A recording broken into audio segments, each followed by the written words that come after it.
सूती शिव जी टूटली मारैया त गौरा रानी पूछली हो।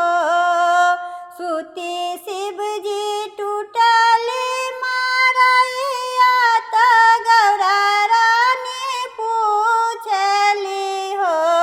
हे स्वामी कौने बरत हम करी त पति के उमर बड़े सेनुरा अमर रहे हो। हे स्वामी कौने बरत हम करी त पति के उमर बड़े सेनुरा अमर रहे हो। हंसी हंसी कहलन महादेव सुनु हो गौरा रानी हो। हंसी हंसी कहलन महादेव सुनु हो गौरा रानी हो। हे गौरा तीज के बरत बड़ी पावन पति के उमर बढ़े सेनुरा अमर रहे हो।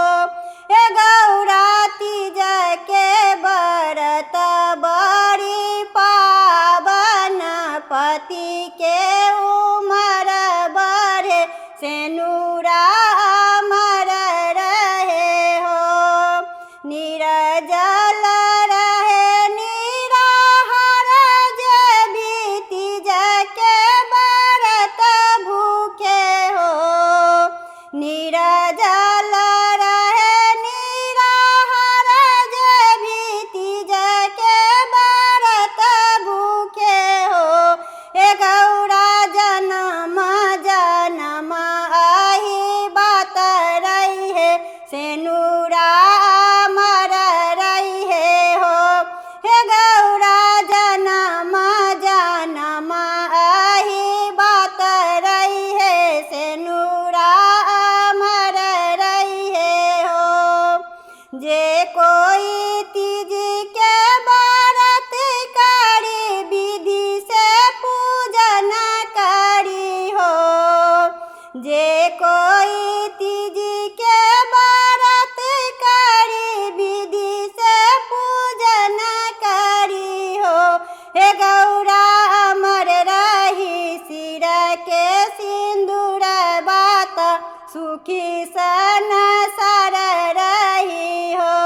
हे गौरा अमर रही सिर के सिंदूर बात सुखी सन सर रही हो।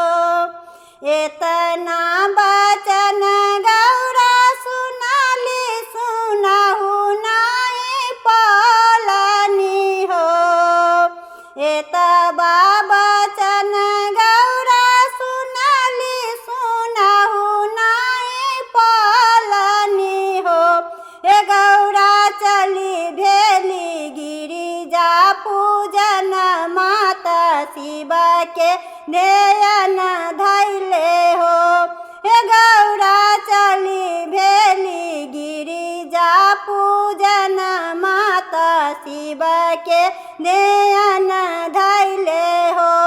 हे गौरा चली भेली गिरिजा पूजन माता शिव के ध्यान